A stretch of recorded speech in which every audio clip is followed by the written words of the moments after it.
Hey everyone, welcome back to Works Garage. In today's video, I'm here at SEMA and I will be walking around the Toyota booth. And in this video will be a walk around with Toyota themselves, explaining the new products they have on the floor. I hope you enjoy. Let's get this started. I didn't know this was going to happen. That's star and screen. That's Mr. Sung Kang right here. Sung, come on and join us. This is unbelievable. This is where you would applaud. Woo! Star of the new movie Drifter. Wow, nice to see you, but I had no idea you were going to be here sitting in that car just then. Wow, nice to see you. Well, it has a few cup holders that I can put my delicious beverage. Oh, my sodas, fun times. You're the best. So, this is so exciting. You know, you've been here before for so many things. People obviously know you. Part of the legacy of the Fast and Furious franchise, really the favorite, if we're honest, the best thing. You're the only person that could break the space-time continuum for the biggest movie series of all time, and it was all for you. And now you're here with a movie that you have poured your absolute heart and soul into, Drifter, and I was lucky enough to get to play a small part in that with you. But what's it like coming back to SEMA, bringing the real, outside of you, the next star of the film is the AE-86, the Hachiroku named Lola. And there's two of the ones we used in the movie that are at the display straight back. What's it been like for you to be here with a project that is entirely your own? Well, thank you for that, Ruth. And I wouldn't say that this project is entirely my own. This is a project that was worth supported every dollar of the movie. Every part on the cars was supported by the car community. Each and every one of you out there in the car culture and in the car community opened your arms to me by supporting the Fast franchise. And Drifter is really a love letter to all of us. So I would say it's my movie, I would say it's our movie. That's awesome. And it's going to be so cool. There's stuff going on every single day. There's Q&As down there. We've got one at Magnaflow on Thursday. Because again, when you talk about it, so many people in this industry came together to be a part of this. When are you hoping that people will get to see this movie in its entirety? I would say mid next year. That's the idea to get it into theaters. It is an independently fun movie. It's not part of a big studio, so we're scrappy production. But again, it wasn't folks like you, the support of Toyota, all the support of the car community. I wouldn't have been able to work. So maybe mid next year. But at 3:00 p.m. today at the Hoonigan Barnyard, there's a little sneak peek of the film that will show for the first time. So if you guys are free, Be there. over there. Be there.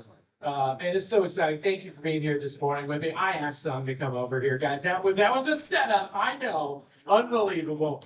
Thank you. We've got our big Drifter set up back here. Make sure you guys go check it out. Follow Drifter the movie. We've got Adam Rabinowitz here with us. And Adam, this thing, it's so beautiful. When you see this, when people put their eyes on the car, you really notice how much style and function there is. Tell us a little bit about this and how this project came to be. Well, the project came to be because we were looking at a way to take our high performance hero with the XSE of the campus volume, but to the volume, we wanted to make it something just a little bit more exciting, make it something that's attainable, but really an aspirational attainable. Sure. Because we don't want to build a race car. We want to build something that someone walks out to their car and that's badass. And then as they're walking away, they still look, well, that's how you know you did it right. When you walk away from your car and you look back at it, you know you did something right. So we want to pass the limit. And we did that by turning the volume up on the air kick and gave, a lot of inspiration was pulled from the racetrack. Obviously, so that's a lot of racing heritage. And again, it wasn't trying to build a race car, but we wanted all that inspiration drawn from the racetrack and picked on the car. And you can really tell, lowered stance, big brakes on here. I really love the GTS styling. It's such a throwback to the GTSs of Toyota's past. I also love, and your pocket square is a perfect example, people that get style with it. The orange seatbelts with this orange paint, which I think we call this Inferno Flare. Is that correct? Right, yeah. I mean, it's amazing. Tell me about like the duckbill spoiler on the back. There's so many touches you guys just made sure we're getting. So we wanted also, as a street car, we wanted to make performance but have sophistication. We didn't want to be a racing car, kind of Tears spoilers or anything like that. So we tried to do very tasteful modifications, giving that accentuated so it's really a bold statement. So these are all things that we think as we're sketching on this one. And I love it. well, I think the question that people are going to ask the most is, are we going to get this? Is this a possibility? well, see, this is something that everyone has to answer for us. Because this is here really its only concept.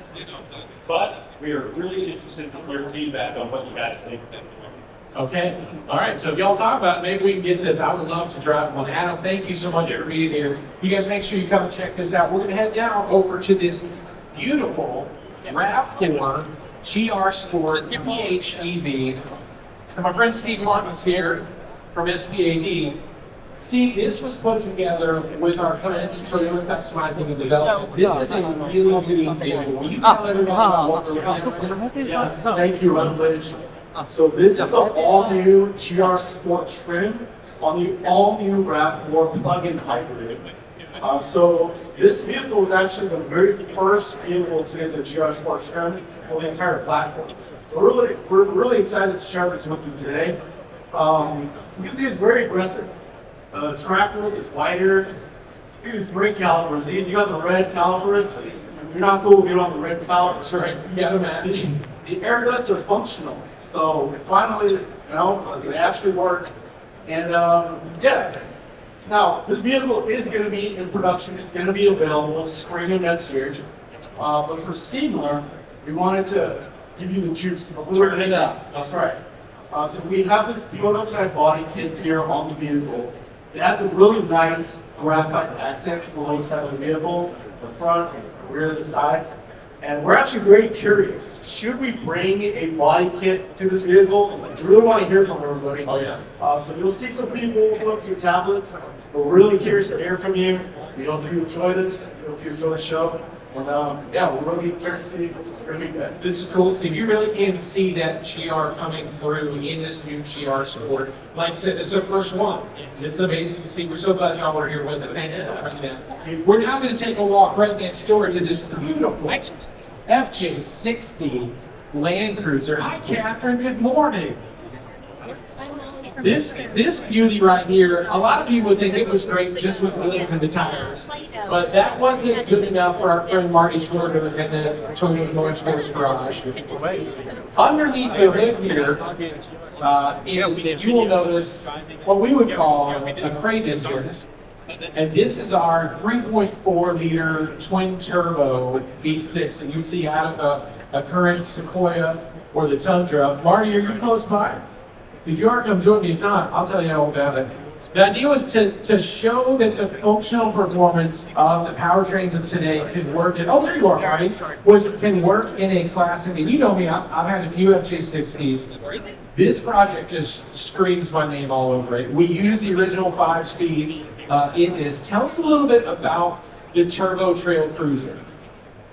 The Turbo Trail Cruiser was designed to be able to have an option, potential, or at least show Toyota that a crate motor is a possibility. Sure. So if you have an old classic Toyota, you don't necessarily need to go to a different manufacturer to be able to get an upgraded power and that newer kind of running motor and still have the feel of what you had when you roll this thing off the lot. Sure, and still have that Toyota reliability Yes. and longevity built into it. So did y'all have to do a ton of modifications to make this fit with this suspension and everything else? Now, Paul really pushed and he wanted this to be able to get garage built. So everything we did, we took into account. Okay, first of all, we wanted to keep the integrity of the vehicle. So we didn't want to move motor mounts, we didn't want to cut into the firewall. So everything was built around there. And we kept the transmission in the exact same spot so that made things easier for drive shafts, what have you. And it's also a situation where you literally could sell that whole package and say, here you go, you can get this in the garage. We did it on the lift, but once it's all perfected, with the height, well, we could probably go right in the garage floor. Sure, and ideally, we're hoping that this sort of a setup can be purchased with an ECU that's literally plug and play in the vehicle. Yes, sir. And all the sensors you need, make your analog gauges work on your dashboard and everything else. So you're telling me that an FJ60, an FJ, even a 100 series could have this setup that's making real power, real torque out on the trail, and we could do it in a great motor setup? I'm saying it's possible. Okay, so how do we get possible to, yes, I've ordered one and my 80 is amazing? What do you need to do there? Get the people to talk about it? A couple of million phone calls maybe, or clicks. Guys, I'm not asking a lot. I just need everyone to make this happen for me, okay? Good morning. I just need everyone to talk about it, because that means it could also fit in, say, I don't know, a hot pink drip truck, an FJ4. There's really nothing we couldn't do with this. 100%. A third gen Tacoma, which is still worshipped in my driveway every day. This would be amazing. So people, Look at right there. that's just come by, scan the QR code.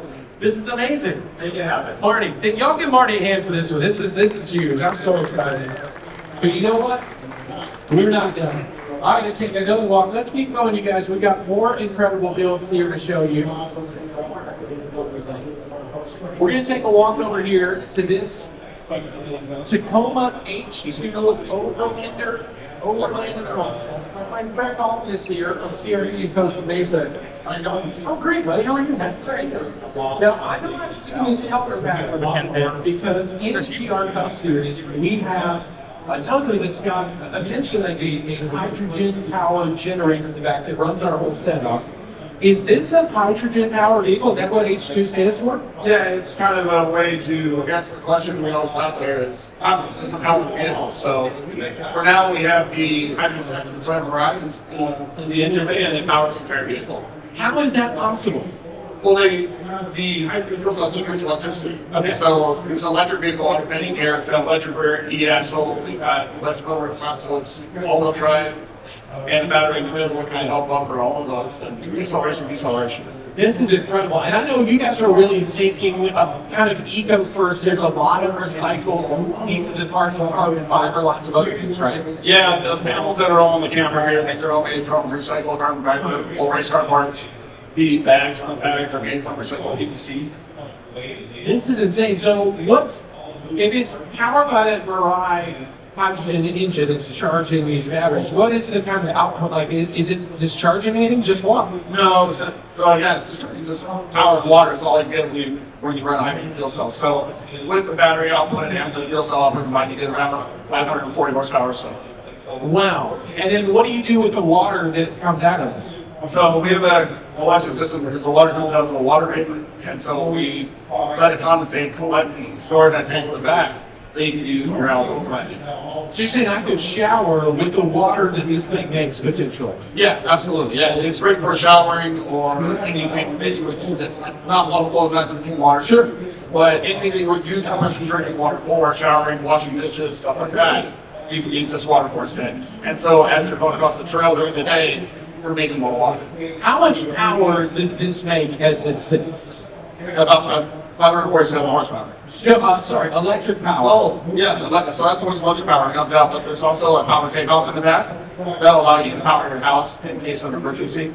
You can run your house off in Tacoma. But that's not all. No, it's actually got two ports in the back that you can charge two EVs off of it. So if you come across somebody who's got an electric truck on the trail and they need a boost, it's kind of like your little portable gas can to help someone out. With a gasoline vehicle, you could actually give them a charge and help keep going. And if you've got YouTube, we've seen a lot of those videos, haven't we? I'm going to refrain from making all the jokes that I want to about those. This is incredible that you can help out a friend, two friends potentially, at once, whose rigs are dead on the train. Yeah. This is incredible. You guys did a great job with it. Thank you for being here. This is incredible. Y'all come see this up close. But we're not done, folks. So we're going to go all the way here to the end. And you can see we've got lots of different vehicles here with our associated parts that are on there. Make sure you go check all of those out as well. Thanks for the spray down. That's really But this beautiful kind of a midnight purple crossover here is our friend Steve Harp is back with us. So Steve, this is, I gotta be honest, this is one of my favorite things here because to me, this looks like you have lifted a Corolla Cross, which I think is one of the coolest cars we made, What was really the inspiration for this whole build? That's right. Rutledge, you can see this is a roll-across hybrid Nasu edition. So Nasu is a nod to Mount Nasu in central Japan. It's known for hiking, hot springs, and we really wanted to bring that adventurous spirit to roll-across. Roll-across is versatile, reliable, fuel efficient, so we wanted to marry those two together. Now this vehicle was developed by our Service Parts and Accessories Development Group, or SPAD for short. SPAD, we make all of the genuine accessories for Toyota on the vehicle. And really, if you look at this vehicle, we threw everything that we have on the vehicle. So we have genuine accessories, we have fully customized parts, and we have our third-party vendor parts. No kidding. It's a perfect mix because it seems like, tell us about like there's fog lights and lights in the front end that come from other Toyota vehicles. Yes, that's exactly right. So if you look at the front end, the Land Cruiser, those fog lights are on the vehicle. We also have our Tacoma split LED lights in the front. So we took a lot of different pieces from the vehicles to put on the car. But also, let's talk about kind of the custom flares and setup that you guys built for this. Yeah, so this entire body kit was full with the 3D CAD, fully done in-house. Actually, our designer is here, Dr. Wallier. Oh, how Raise is your it? hand. That's Where amazing. you at, Don? Raise your hand. But he led the team of 5 or 6 guys that did the full design. We used different partners within Toyota and outside of Toyota to do all the CNC machining, all the 3D printing. It turned out really great, really proud of the team. I mean, when you look at this from every angle, the setup that you have in the back here with the kinetic fridge, the storage, it's incredible. But it's that bike that keeps catching my eye. Yes, yes. So we're really proud of this bike. So one of our team members within the group actually made this bicycle. So this bike is a downhill racing bike. It's an ode to Asa Vermette, who's a world champion. We're really proud of what he's doing, and we really wanted to capture that spirit with the adventurous spirit of Nasu. So we're really excited for the bike, for the build. Yeah, we're really proud of the team. What I love is that it really highlights how people at Toyota genuinely, not only do they love the products that we make, but they're so creative in how they think about how end users will go and take these and customizing themselves. And this really is like, this is living the Let's Go Places vibe. Yes. Start to finish, man. You guys crushed it. Thank you again for being here. Thank you. And Rutledge, real quick. Yeah. Nasu is actually a homonym in Japanese. Nasu as a verb means to achieve or to succeed. And we had so many different people working on this build, working on it so hard. We hope that this build inspires you to build, to experience, and to achieve. That's so cool. Steve, that's awesome. Thank you, buddy. Y'all, we're going to go to the center of the booth. There is a cover over there that is hiding something really special. I think now would be a great time to unveil that. Hi, good morning. Nice to see you. You guys look great. Hi, good morning. Right in the way. We're going to make our way over here to the center of the booth, where my friend Todd Milk is here from TTC, the Toyota Technical Center. And I love a good unveiling, y'all. I can't lie. Anytime there's something that we can pull a cover off of, I'm signing up for it. But this one is a big one. I'm going to scoot right by you, sir. Pardon me. Hi. Pardon me. Sorry, I lost my keys back there. I dropped my contact lens. Todd, this is exciting. We don't get a ton of unveils that bring this many people over here. What are we about to see? Well, Rutledge, you know our heritage, right? Absolutely. I mean, everybody talks about Ivan Stewart and the off-road, right? You like off-road? I do, and I love the Iron Man. Yes. What if we worked with the people who built Iron Man's trucks? Okay. You know, the Tommy Morrises, the Cal Wells. What if we worked with TRD and built something that takes our off-road heritage to a completely out-of-the-box different level with a great design team at R&D in Michigan? Todd, I already know I want it and I want to see it. Should we do it? Let's do it. Ladies and gentlemen, feast your eyes on the SC1. So what is that like? Yeah.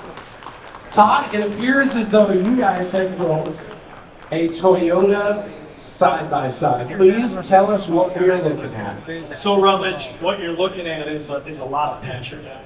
You know, using the Scion as a laboratory developed new areas that our powertrains can live and breathe and excel. And you know our heritage, and we love off-road. The design team, Peter Piper and the design team at Arlington, Michigan, they're all here. This is freaking incredible. No, 2.4 liter turbo, one motor hybrid. Out of the Tacoma. Out of the Tacoma. It's in the back of this. It's in the back.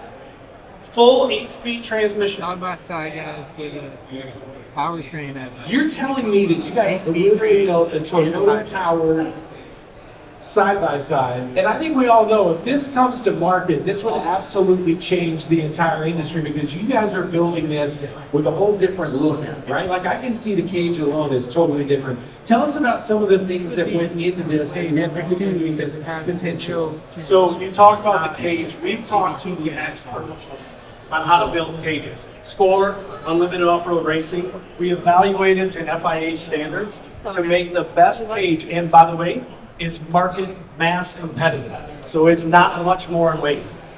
We also took the huge global Toyota parts bin and put it in here. Those are GR brakes.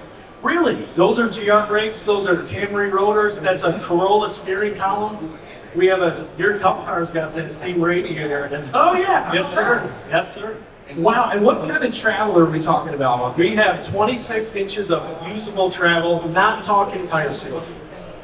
That's insane. So the question I think everyone wants to know is, are we going to make this? It's a great concept. Wouldn't it be cool if we made it? But I mean, This would be insane. it's about these people asking for it, not me wanting. Would y'all, just so I know, would y'all buy this if this came out? Would y'all want this? Yeah, this is nuts. This is a game changer. And again, that's a Tacoma hybrid turbo power plant that's powering this. Solid rear axle. Solid spool. We have 45-degree angle CVs with plunging axles to let this thing breathe through its whole travel. So you guys, if you build this, you want it to absolutely crush the competition. We want to make our own competition. Well, that was a pretty cool presentation. Everything from the GR86 Uzu edition all the way up to their trucks, and hearing what's coming and what is a prototype. I hope you enjoyed that footage, and also seeing Han from the Fast and Furious, the actor who played Han, get out of the Uzu edition 86. That was a surprise. And I want to thank you for watching today's video. Please comment, like, and subscribe. And remember, treat others how you would want to be treated. Have a good day.